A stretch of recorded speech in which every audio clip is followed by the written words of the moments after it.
Alright, hello, I'm silverkyle, and today we are going to be unboxing The Legend of Zelda Skyward Sword HD on the Nintendo Switch. And unfortunately, the Joy-Cons and the Amiibo that go with this, I have pre-orders for them, so I'm very lucky and very happy that I have those. But they're going to take a little bit longer to get here. So unfortunately, I can't have them in the background. I decided that I'd put, a few Zelda things here and there to kind of spruce this up a little bit, specifically The Legend of Zelda Skyward Sword on the Nintendo Wii, and this is still sealed. Like, it's still in its case. I have never played The Legend of Zelda Skyward Sword. I took a really long time to get into The Legend of Zelda. I played Ocarina of Time, and that was my introduction to the game. Beat that, and then I tried Majora's Mask, and it kind of freaked me out for whatever reason at the time when I was younger. Like, it was just too difficult for me to grasp, so I decided to go and play other games. Didn't really play much of the other games. I played a little bit of Twilight Princess. Got Skyward Sword with the intention of playing it, and ended up getting too many games at the time, and Skyrim was one of them. So I missed that, and then I went and played Breath of the Wild, and that just completely brought me back into the series. So I'm very happy that I have this, and I can finally try it out. And it's going to be on the Wii, so it's going to look, or it's not on the Wii, it's on the Nintendo Switch, so it's going to look even better. The colors, from what I've seen, pop so much in this game, and having it in HD, because these games were only 480p. And most people that played the Nintendo Switch probably played it in 480i, to be honest, although from what I hear, that this was one of the better looking games at the time, and it really held up. So I'm really excited to see what it's going to look like now on the Nintendo Switch in HD. What we can do is a quick comparison as well of the two versions of the game in the sense of the covers. I don't know, I really like this, and that's another thing about this video, is that the background here, just everything shines so much. But I really like this Zelda Golden background that they have behind Link. It's really nice. And because Zelda is always about the gold, right? Like that's usually what they go with. And then you have this one, and it's colorful, and I don't know which one I prefer. I really don't. This is the classic. This is more colorful. There's more stuff going on. I think I lean towards the Switch one, but this is just beautiful as well. And this was for the 25th anniversary of Zelda. So that kind of makes it a little bit more special. Now we're at the 35th anniversary of Zelda. So anyway, let's put that back over there. Hopefully it's not going to be shining too much. We're going to take a peek at this and see what's inside. I just wish that I would have had the Joy-Cons and the Amiibo, but I will be doing individual unboxings for those too. And I could have waited to have them all in the background, but I don't want to wait to play this game because I've waited 10 years already. It's time to get into it. So I'll just break the seal.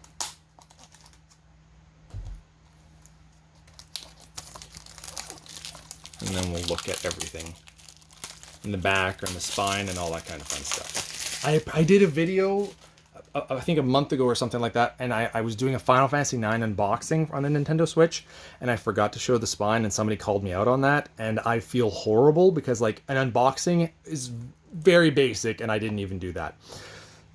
So let's take a very close look at the cover art here.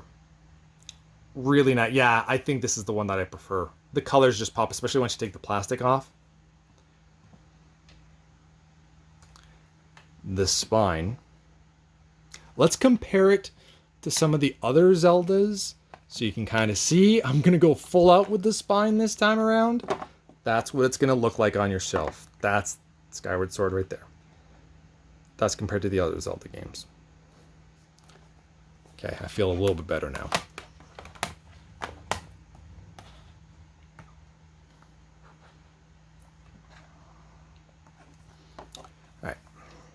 And the back. So, Rebirth of the Legend, Link's sky-spanning saga remastered for the Nintendo Switch.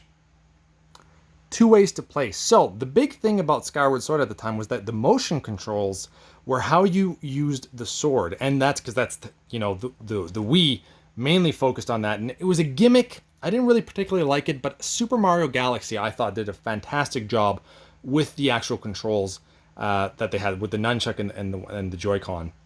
Or what the heck? Nunchuck and Wii Remote? I think that's what they were called, not Joy-Cons. So that's what you used, and I thought that Galaxy did a pretty good job of it. And I've heard that Skyward Sword would be, the other one that would be in that category that really took advantage of that, because you can actually control where there's more strategy for when you're actually swinging a sword instead of just pressing the button. But you can also play it in handheld mode, and then you get buttons-only control, so you can actually swing the sword by using the analog stick on the right-hand side.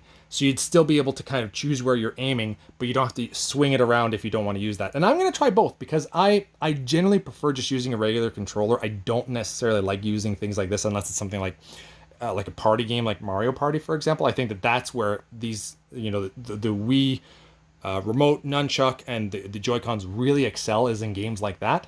But for specific games like something like Zelda, I think I'm going to prefer this, but I have no idea. We're going to see. So Joy-Con controller becomes your sword and shield, your tools, and even your flying mount. I kind of like that it does become your tools as well. That could make things a little bit more fun. It kind of makes it more of an immersive game, and almost that you are Link. But it is also compatible with the Nintendo Switch Pro controller and Nintendo Lite system. Oh, compatible with Nintendo Switch Pro controller. If it's compatible with the Pro controller, then that means I can use the Pro controller. Okay, this makes me so happy. I actually did not know that about it. So yeah, you play on TV, which with the Joy-Cons, but you can also play handheld. But you can also use the Pro controller, which to me that's massive, and move between the land and sky at the same time using the Zelda and Loftwing amiibo figure sold separately. So that kind of sucks that they didn't include that as one of the options, because I heard that was one thing that they really did want for this game, a quality of life improvement that would have made the game a lot better. And considering they are charging a full retail price of this game too, it's too bad that they didn't include that as one of the options that you have to use an amiibo for. But at the same time, I kind of like amiibos, but I kind of don't. And when they give a function for it, I thought Breath of the Wild did a perfect thing, because it just added additional items that you could get. And Epona, and there's a few other things here and there, but they did a great job, because a lot of the game, this is one of the best games of all time, if not the greatest game of all time. Like, honestly, it's in my top 3 favorite video games. So, and I don't know where it actually ranks. It changes all the time. But this is a fantastic game, and there's so much to do in that game that the amiibos worked so well with this that it was just additional things to make things a little bit easier. But you could eventually get everything that they were offering. I think there might have been, like, I know Epona. Can you get Epona in the game without the amiibo? I don't remember. It's been a while. So anyway, let's take a look at the inside. And okay, we don't get a manual, but we do get some art, and that's really nice. I feel like they could have gone a little bit more. Honestly, maybe like made that golden. That would have been kind of nice. And foil like that. That'd be. When would they ever do a foil inside? Like, that's crazy. But they should have done that. And the actual game cartridge itself. Nothing too special.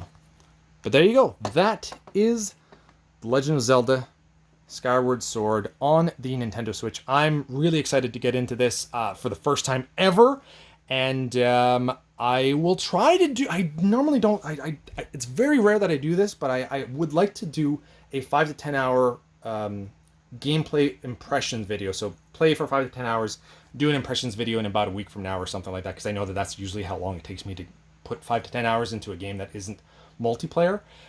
Unfortunately, maybe this will hook me right away. I mean, if it was Breath of the Wild 2, I'd be maybe done by the end of the weekend. But other games I have a harder time getting into and keeping my attention for like an entire day's worth of gaming. That's, I don't know, the joys of getting older. So anyway, thank you all for watching. You've been Bearded In. Let me know in the comments below if you picked this game up and if you think I'm going to enjoy Skyward Sword, with Breath of the Wild definitely being my favorite Zelda by far from what I've played. Thanks again for watching. You've been Bearded In.